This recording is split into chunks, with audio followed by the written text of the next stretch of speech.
ओम पार्थाय प्रतिबोधितां भगवता नारायण स्वयं व्यासेन गीतां पुराण मुनिना मध्ये महाभारतम् अद्वैतामृतवर्षिणी भगवती अष्टादशाध्यायिनी अमृत्वामनुसंदधामि भगवद्गीते भवदेशिनी। नारायण स्वरूप सदगुरु को नमन करके श्रीमद् भगवद गीता के अर्जुन विषाद योग नाम के पहले अध्याय को प्रारंभ कर रहे हैं। सबसे पहले बतलाना ये जरूरी है, इसका नाम भगवद गीता क्यों है।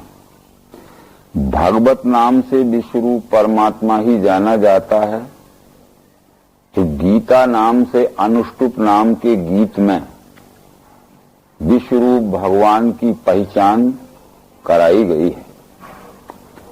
गीता अनेक हैं, अब भगवत गीता आज सार्वदेशिक, सार्वकालिक और सार्वजनिक खंडन मंडल रहित पृथ्वी मात्र के मनुष्यों के लिए एक सरीखा ही, एक ही सिद्धांत का बोध कराने वाला दर्शन योग है। भगवत गीता का पहला अध्याय जहां से शुरू होता है वो भीष्म पर्व के अंतर्गत दोनों सेनाएं जब कुरुक्षेत्र के मैदान में अपनी अपनी परस्पर विजय की इच्छा लेकर इकट्ठी हो गई थी और अर्जुन भी अपनी सैन्य के साथ कुरुक्षेत्र के मैदान में आ चुका था। संजय 10वें दिन भारत युद्ध देख के कुरुक्षेत्र के मैदान से भीष्म का पराभव होने के पश्चात हसनापुर में आया और 10 दिन का विगत समाचार धृतराष्ट्र को संजय ने सुनाया। धृतराष्ट्र पूछता है संजय से कि धर्म भूमि कुरुक्षेत्र तहां युद्धार्थ जो गए, पुत्र मेरे पांडुपुत्र शवों ने कर्म क्या किया। यानी पहले दिन से लेकर 10वें दिन तक प्रतिदिन किस किस तरह की मोर्चेबंदी की गई, कौन कौन का युद्ध हुआ और प्रतिदिन उस युद्ध के परिणाम क्या होते रहे, और 10 दिन युद्ध होने के पश्चात ये युद्ध के परिणाम का क्या अंदाज लग रहा है कि विजय किसकी होगी। ये सब बातें धृतराष्ट्र के प्रश्न में सूक्ष्म रूप से समझने के लिए लक्षित हैं। ये सब प्रश्न सुनकर धर्म भूमि कुरुक्षेत्र, दूसरा अर्थ अध्यात्म पक्ष में ये हो सकता है कि यदि ब्रह्मांड का कुरुक्षेत्र ये विश्व है, विश्व के सब मनुष्य ब्रह्मांड रूपी क्षेत्र में अपने अपने स्वकर्म कर रहे हैं, तो जीव आत्मा के का कर्म क्षेत्र यह पिंड रूपी शरीर है। हर एक शरीरधारी जीव अपने अपने पिंड रूपी क्षेत्र में अपने अपने स्वधर्म का आचरण रूपी कर्म करे। इसलिए ये कहा जा सकता है कि क्षेत्रे क्षेत्रे धर्म कुरु। क्षेत्रे क्षेत्रे क्षेत्रे हर एक शरीरधारी ये विश्व ही परमात्मा या निश्चय अंतःकरण में धारण करके अपने अपने स्वकर्म को करे। पुत्र मेरे पांडुपुत्र शवों ने कर्म क्या किया, इतना ही पहला प्रश्न है। इसके बाद संजय ने जो उत्तर दिया वो विस्तृत है। संजय बोला, देख के व्यूह सेना के पांडवों की रचा हुआ, पास आचार्य के राजा दुर्योधन गया कहा।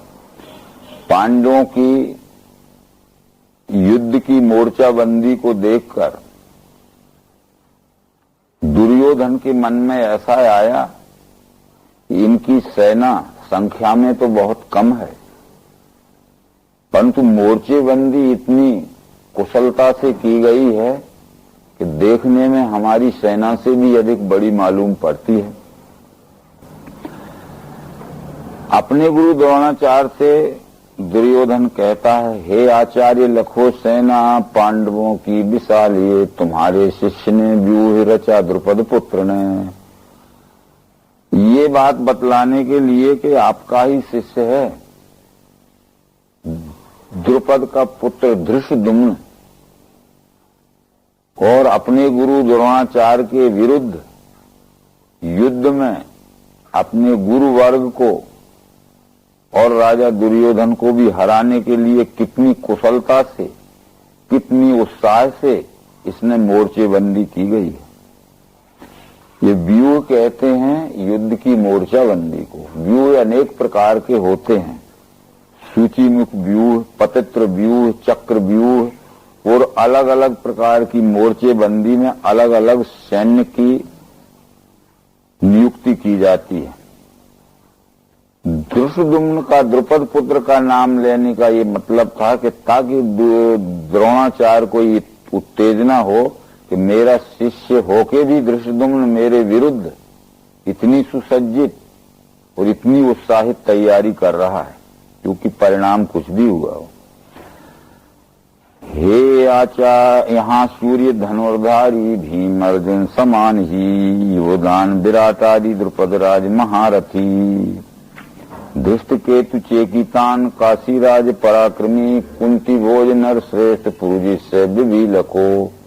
भीम और अर्जुन के समान बलवान पांडव पक्ष में भी अनेक सूरवीर हैं, जिनके नाम यहाँ दुर्योधन व्यक्तिगत लेके द्रोणाचार्य को समझा रहा है। युधा मनु महाशूर उत्तमो जासु वीर्यवान, सुभद्रा के द्रौपदी के सभी पुत्र महारथी। युधा मनु भी एक महारथी है, सुभद्रा का पुत्र अभिमन्यु और द्रौपदी के पांचों पुत्र भी, ये सब महारथी हैं। परंतु दुर्योधन अपने सैन्य के सूरवीरों की ओर भी लक्ष्य कराता है द्रोणाचार्य का। अब देखो ध्वज श्रेष्ठ हमारे पक्ष के बड़े, नायकों को लखाता हूं मेरे ये सैन्य शक्ति में। आप हैं, भीष्म हैं, कर्ण, समितिजय हैं, कृप। सबसे पहले द्रोणाचार्य को कहता कि आप हैं, पितामह भीष्म हैं, और सेना समूह पर विजय पाने वाले कृपाचार्य भी हैं। ये कृपाचार्य द्रोणाचार्य के ही शाले थे। अश्वत्थामा ये द्रोणाचार्य के पुत्र हैं। भूरिश्रवा विकर्ण ये दुर्योधन का भाई है। और भी हैं बहुत सूर, प्राण मेरे लिए तजें, और भी बहुत से सूरवीर हैं जो मुझे युद्ध में विजय दिलाने के लिए अपने प्राणों की परवाह भी न करके यहां आए हुए हैं। जिसे भीष्म नेता, ये मेरी सेना विशाल है, पांडवों की अल्प सेना अगुआ भीम है बना। अब यहाँ ये है, पहले कहा था कि हे आचार्य लखो सेना पांडवों की विशाल है। यद्यपि संख्या में पांडव सेना 7 अक्षोणी थी, पर व्यूह रचना की दृष्टि से कौरव सेना से बहुत बड़ी दिख रही थी। परंतु अभी यहाँ कह रहा है कि पांडवों की अल्प सेना अगुआ भीम है बना। पांडवों की सेना संख्या में छोटी है और ये भीमसेन जिसका अगुआ बना हुआ है। तो यहाँ युद्ध संचालक महारथी मोर्चे पर अर्जुन था और व्यवस्था संचालक महारथी अर्जुन था और व्यूह रचना संचालक महारथी धृष्टद्युम्न था। ये अलग अलग बंटवारे थे। व्यूह रचना की जिम्मेदारी धृष्टद्युम्न के ऊपर थी, व्यवस्था संचालन व्यवस्था भीमसेन के जिम्मे थी, और युद्ध पर प्रधान सेनापति के युद्ध पे लड़ने का युद्ध संचालक महारथी अर्जुन था। अब ये सेनानी जावे निसंकेत स्थान में, जो महारथी लोग हैं यहाँ इकट्ठे हैं। जिस मोर्चे पर जिसकी नियुक्ति पूर्व में कर दी गई है, अपने अपने मोर्चे पे चले जावें। परंतु आप, द्रोणाचार्य को दुर्योधन कहता है, आप सब प्रकार से भीष्म की सुरक्षा के लिए उनके पास ही रहें। आनंदार्थ स्वराजा के कुरुवृद्ध प्रतापवान भीष्म ने शंख को फूका, जोर से सिंहनाद दे। तत्काल शंख भैर आदि रणवाद्य बजे, तहां एक ही काल में तिसका प्रचंड ध्वनि छा गया। सबसे पहले कौरव सेना के युद्ध संचालक महारथी पितामह भीष्म ने दहाड़ती हुई आवाज में शंख फूका। उसके पश्चात कौरव पक्ष के अन्य भी महारथियों ने अपने अपने युद्ध सूचक विभिन्न प्रकार के वो वाजे बजाए, मृदंग, भेरी आदि। पश्चात श्वेत अश्वों के रथ में बैठ के बड़े दिव्य शंख बजाने को लगे माधव पांडव। इसके पश्चात जिसके रथ में सफेद रंग के घोड़े जुते हुए थे, जिसमें के आगे श्री कृष्ण और रथ के पिछले भाग में अर्जुन बैठा था, दिव्य शंख बजाने को लगे माधव पांडव। श्री कृष्ण ने पांचजन्य नाम का शंख बजाया, पार्थ ने देवदत्त नाम का शंख बजाया। उसके बाद भी नकुल, सहदेव, भीम और युधिष्ठिर ने भी अपने अपने हम तैयार हैं इस तरह अपने युद्ध की तैयारी के सूचक शंख बजाए।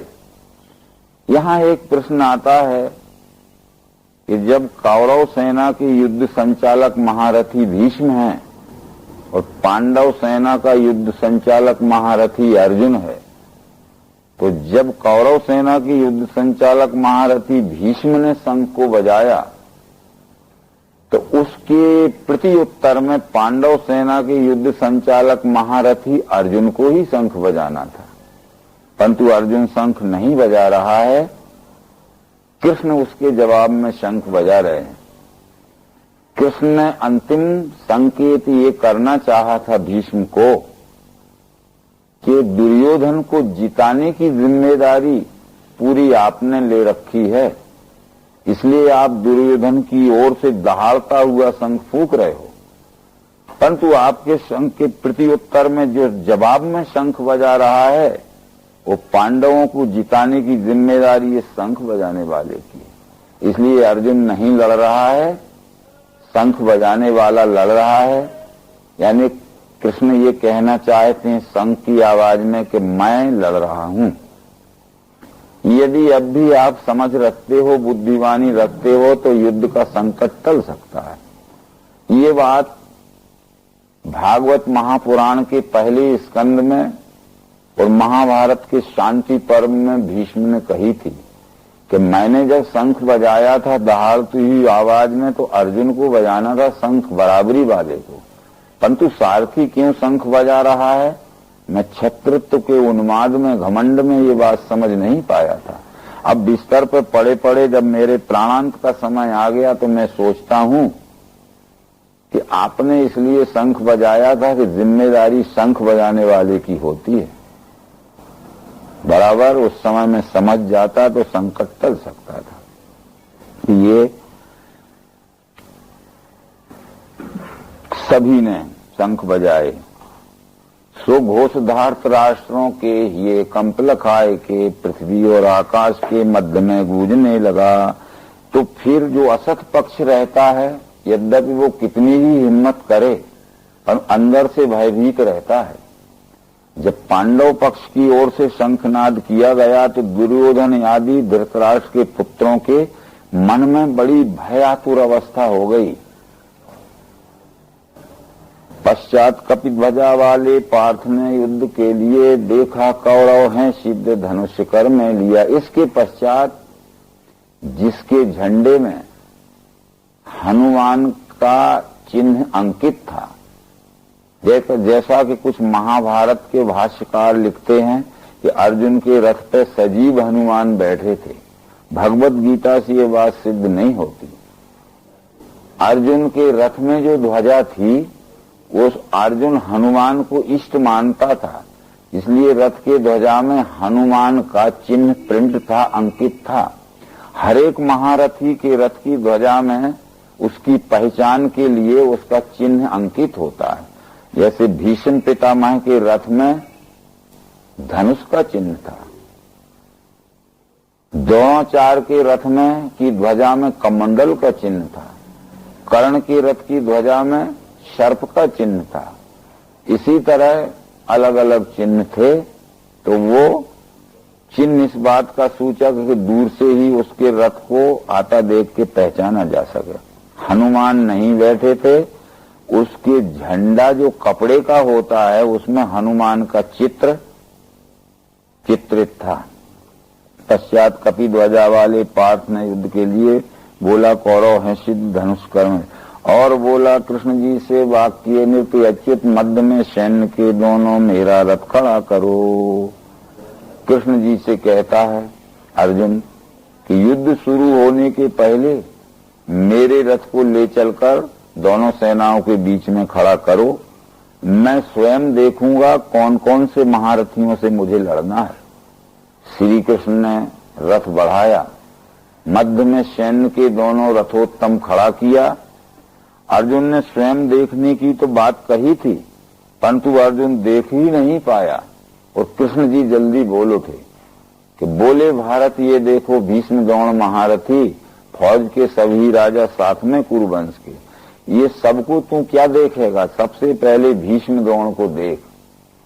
इस बात का आशय ये था कि अर्जुन ये कहता था कि मैं आपकी सब बातें मानने को तैयार हूं, पर मधुसूदन में कैसे युद्ध में भीष्म द्रोण को करूं प्रहार, ये योग्य पूजा के अरिशूदन। मैं भीष्म और द्रोण के ऊपर शस्त्र नहीं चलाऊंगा, ये मेरे परम पूजनीय पुरुष हैं। और कृष्ण जी का विचार यह था कि ये दोनों ही इस युद्ध की जड़ हैं। यदि ये दोनों तटस्थ हो जाते तो दुर्योधन का सामर्थ्य नहीं था इस अन्याय और अधर्म का युद्ध करता। इसलिए इन दोनों को तू अच्छी तरह देख ले जिनको तू पूज्य समझता है। आगे ये विचार आने वाले हैं ताकि हम जल्दी से भगवत गीता का प्रथम अध्याय समाप्त करेंगे। आशय तो यह था कि गुरु के नाते से ये हम मानते हैं कि गुरु के साथ में गुरु की आज्ञा न मानना अथवा गुरु के साथ में किसी प्रकार का दुर्व्यवहार करना या गुरु के साथ में कोई दंडनीय व्यवहार करना ये महान पाप होता है। इस बात को मानकर अर्जुन द्रोणाचार्य से युद्ध नहीं करना चाहता था और पितामह भीष्म से युद्ध नहीं करना चाहता था, परंतु कृष्ण का ये विचार था कि गुरु की पहचान कर लेना बहुत जरूरी है। अर्जुन, तुमने और दुर्योधन दोनों ने द्रोणाचार्य से शिक्षा पाई है। द्रोणाचार्य के तुम दोनों शिष्य हो। जब गुरु दक्षिणा का प्रश्न आया तो द्रोणाचार्य ने कहा था, अर्जुन मेरा दुश्मन पांचाल राज है, द्रुपद राजा है, उसको युद्ध में तुम बंदी बना के लाओ। तो तुमने गुरु आज्ञा सिरोधार्य की। गुरु ने ये नहीं सोचा कि बलवान पांचाल राज से अर्जुन युद्ध करके जिंदा बचेगा कि नहीं, फिर भी तुम गए और कैद करके लाए, क्षमा मंगवाई। परंतु जब निरपराध द्रौपदी हजारों लोगों के सामने वस्त्रहीन की जा रही थी और नाम लेके द्रौपदी कह रही थी कि गुरुदेव आप मेरा निर्णय कर दीजिए, आप जो निर्णय करेंगे मुझे मान्य होगा, तब ये भी आसन लगाए सभा में सबसे आगे बैठे थे। इनके मुंह से ये शब्द नहीं निकला था कि दुर्योधन मेरे रहते हुए अन्याय मत करो। एक शिष्य को तो आज्ञा दे सकता है कि पांचाल राज को कैद करके लाओ, पर दूसरे शिष्य को अन्याय करते हुए भी जिसके मुंह से शब्द नहीं निकलता है, रोक नहीं सकता है, तो ऐसे को गुरु मानना क्या उचित होगा? अर्जुन के मन में ये बात आई थी। तो बराबर जो किसी कारण क्यों न हो दब्बू नीति से अस्वार्थ के वश अन्याय करने से भी अपने शिष्य को न रोके, शिष्य माने या न माने, परंतु मेरे जैसे आज्ञाकारी शिष्य को युद्ध की भीषण आग में ढकेल दे तो इसको ये गुरु मानना योग्य नहीं है। इस दृष्टि से अर्जुन द्रोण से भी युद्ध करने के लिए तैयार हो गया था। ये बात बतलाना जरूरी थी। तो दोनों को बतलाया था, क्योंकि वो दोनों से युद्ध नहीं करना चाहता था, बाकी सब मानने के लिए तैयार था। इसके बाद उदास मन से स्वजनों को लखा कृष्ण युद्ध इच्छा से खड़े यहां। मेरे गात्र हुए ढीले, मुख भी सूखने लगा। जब अर्जुन ने दूसरी तरफ नजर घुमाई तो अभिमन्यु भी थे, द्रौपदी के 5 पुत्र थे, नकुल सहदेव थे, युधिष्ठिर भीम थे, तो उसको अपने ही भाई, अपने ही पुत्र आदि दिखे। तो अर्जुन के मन में ये विचार आया, कोई भी व्यक्ति सदैव ये सोचता है यदि हमारी उम्र कम है तो जो भी हम ऐश्वर्य या संपत्ति इकट्ठी करते हैं, हमारे न रहने के पश्चात हमारी संतान इसका सुख भोगती है, तो हमारी उम्र तो कम बची है। हम युद्ध करके जो राज्य जीतेंगे तो हमारे न रहने के बाद हमारे पुत्र अभिमन्यु या द्रौपदी आदि के पुत्र उस राज्य का सुख भोगेंगे। परंतु ये द्रौपदी के पुत्र और अभिमन्यु आदि यहाँ युद्ध में आए हैं, ये हमारे से पहले मारे गए और हम युद्ध में जीत भी गए और राज्य भी प्राप्त कर लिया, तो राज्य का सुख कौन भोगेगा। इसलिए वध से बंधु वर्गों के शौक की आशा व्यर्थ माधव, और वध से आत्तायन के लगेगा पाप ही हमें। जिनके हेतु है इच्छा राज्य भोग सुख आदि की, वे यहाँ युद्ध में आए छोड़ के राज्य संपदा। ये विचार अर्जुन के मन में घूमने लगे और फिर यहां ठहरा नहीं जाता, मन में भ्रम छा गया। क्या अर्जुन ने अभी तक युद्ध नहीं किए थे?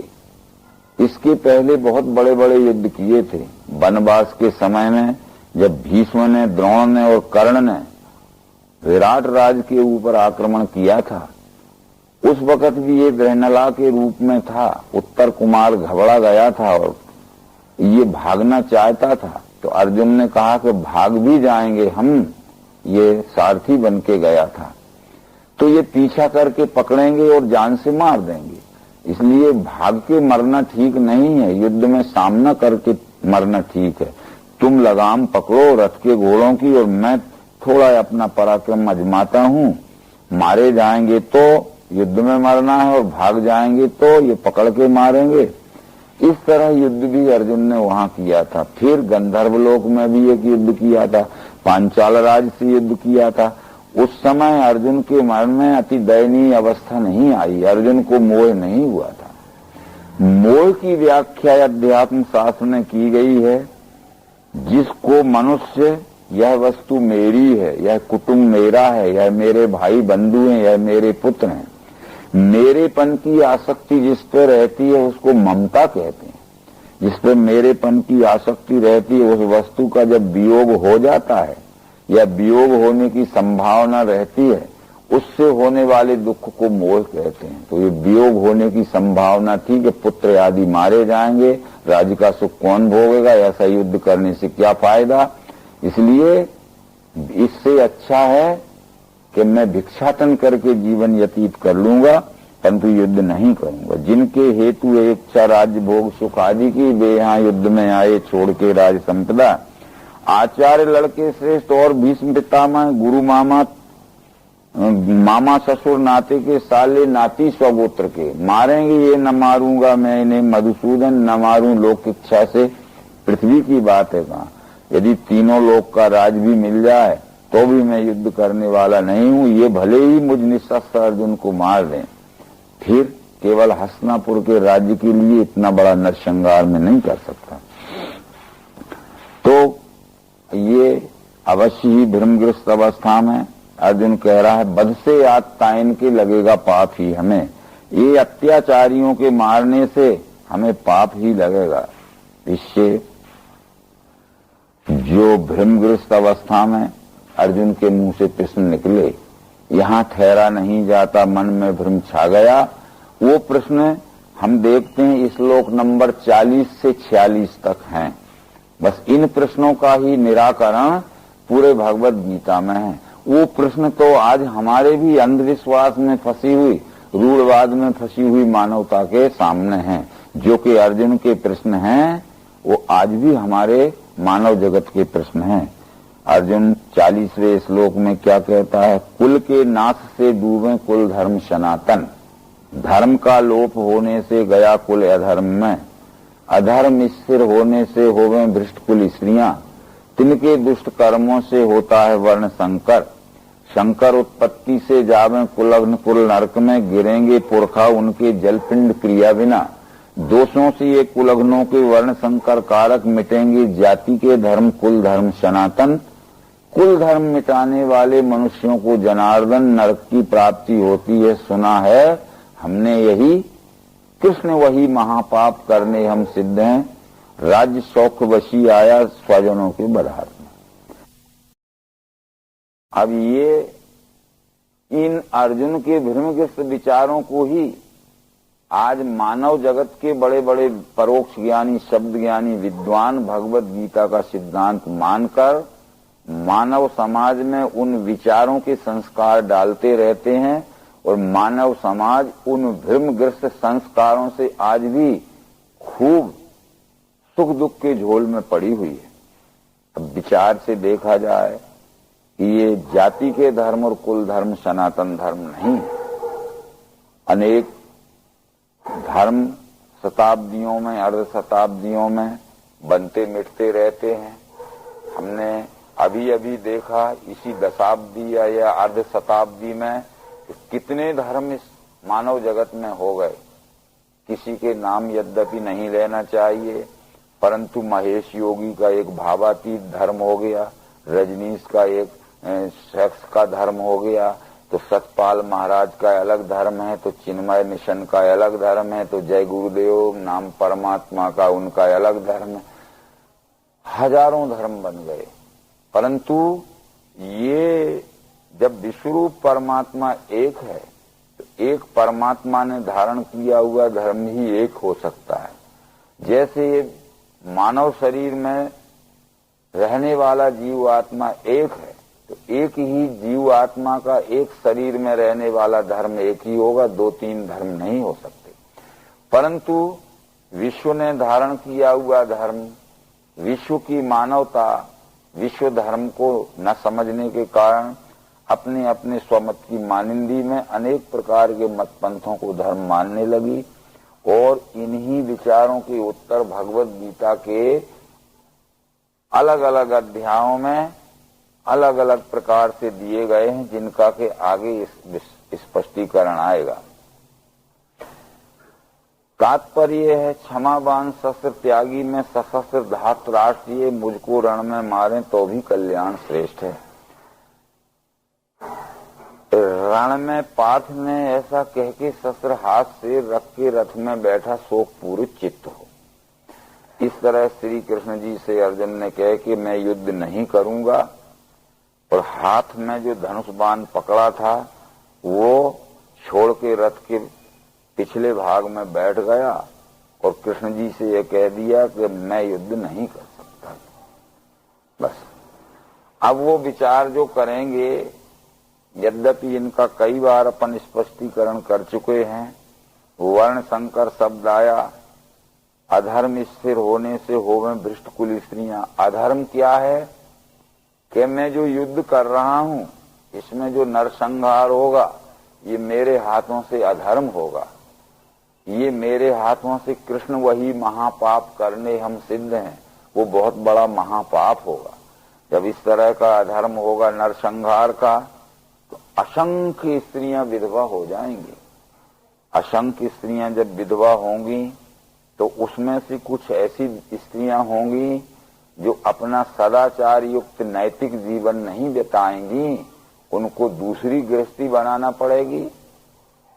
तो अलग अलग उनकी जाति के पुरुष यदि नहीं मिलेंगे और गृहस्थ जीवन बनाना जरूर हो जाएगा उन्हें, तो अलग जाति के पुरुषों से भी वो अपना गृहस्थ जीवन बनाएंगी। अलग जाति के स्त्री अलग जाति के पुरुष से जो संतान पैदा होती है वो वर्ण संकर होती है, ये अर्जुन का मानना था। पर भगवान श्री कृष्ण ये मानते थे कि अलग अलग जाति के स्त्री पुरुषों से जो संतान पैदा होती है वो जाति संकर जरूर है, वर्ण संकर नहीं है। क्योंकि वर्ण नाम गुण का है और गुण कर्म के अनुसार जो सच्चाई के साथ सेवा नहीं करता है वो वर्ण संकर होता है। इसलिए अलग अलग